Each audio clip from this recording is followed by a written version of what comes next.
I'm Kenshin. Welcome to Talking History. Please take a moment to subscribe, like, comment, and share. Also, don't forget to turn on the notification bell. Thank you. Today's historical discussion is about the Jewish Ritchie Boys, who enlisted in World War II. Amid the third year of Russia's invasion of Ukraine, do you remember that more than 3 million people fled Ukraine at the onset of the war?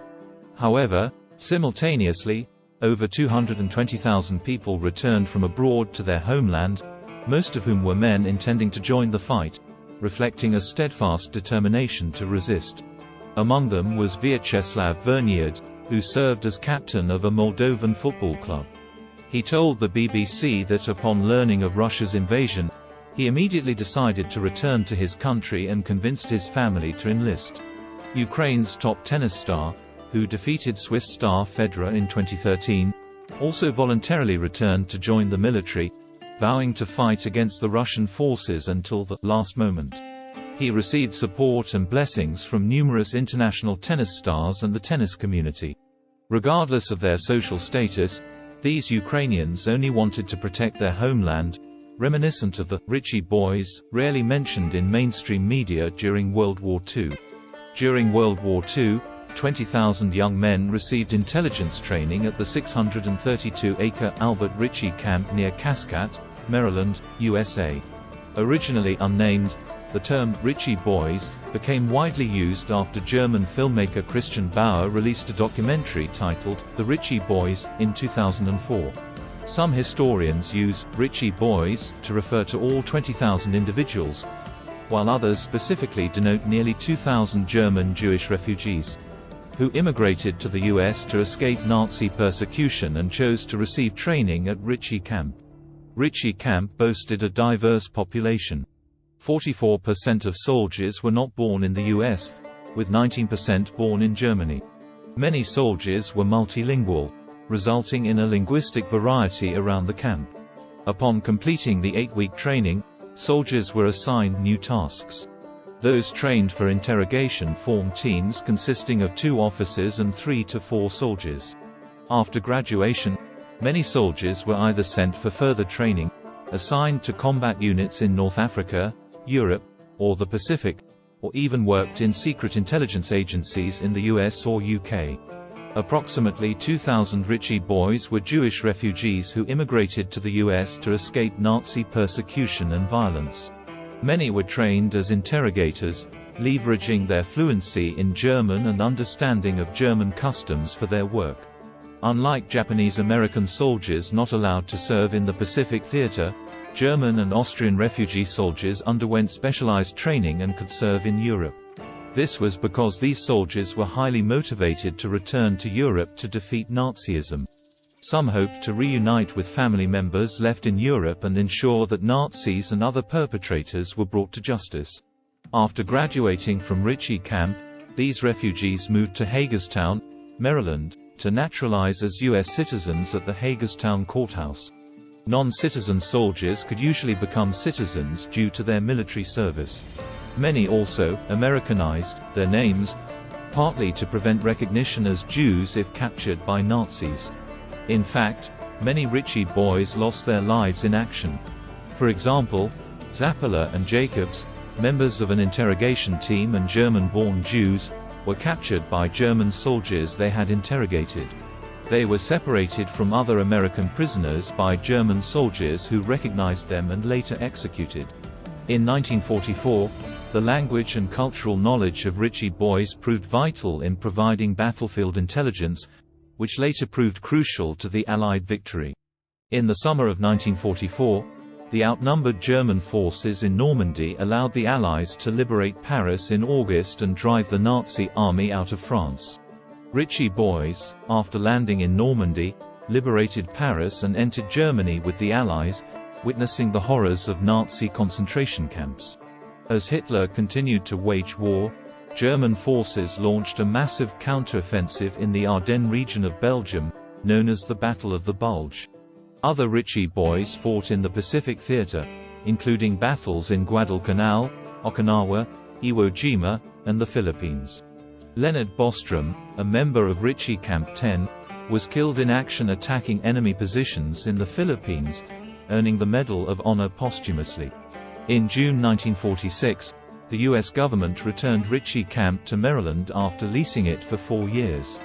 It was then used by the Maryland National Guard until November 1951, when the U.S. government leased it again and renamed it Ritchie Fort, finally closing it in 1998. After World War II, some Ritchie Boys remained in Europe.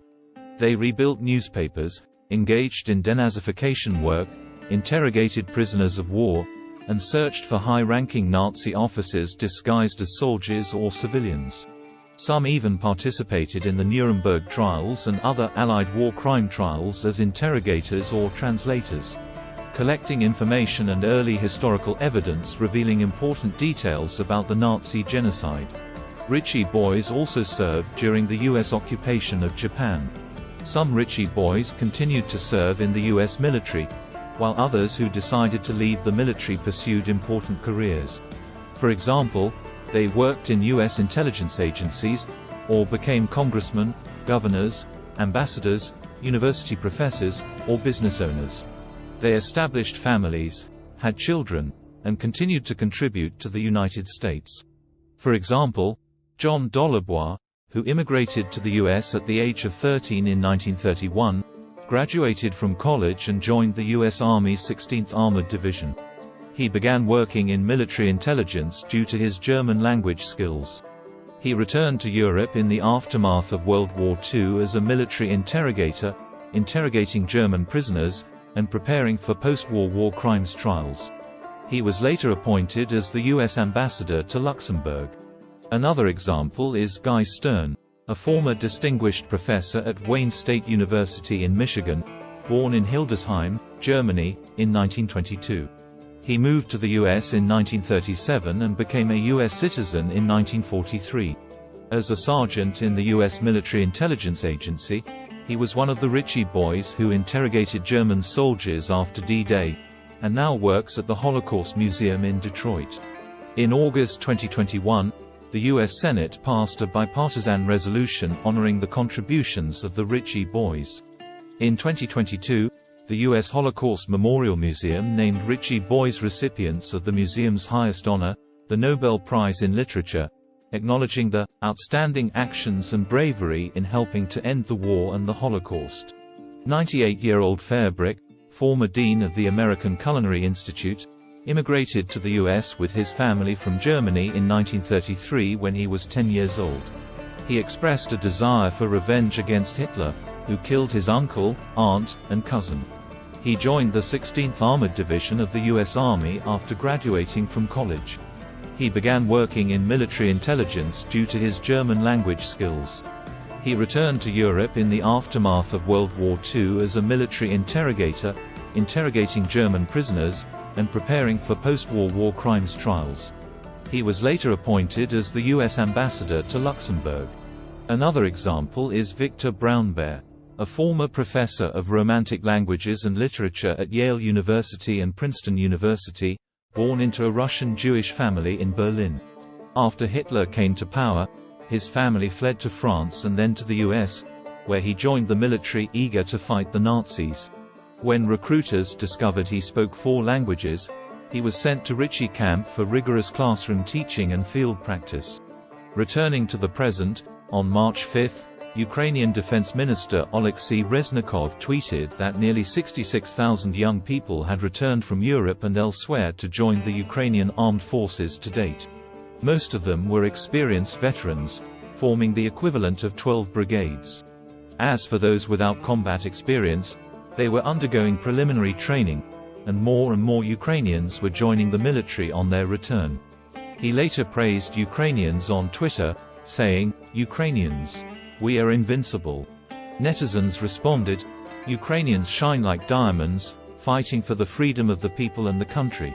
In times of national crisis, many Ukrainians have shown tremendous courage to defend their homes and country, gaining increasing support and assistance from countries and people around the world, proving the saying, "God helps those who help themselves," to be true.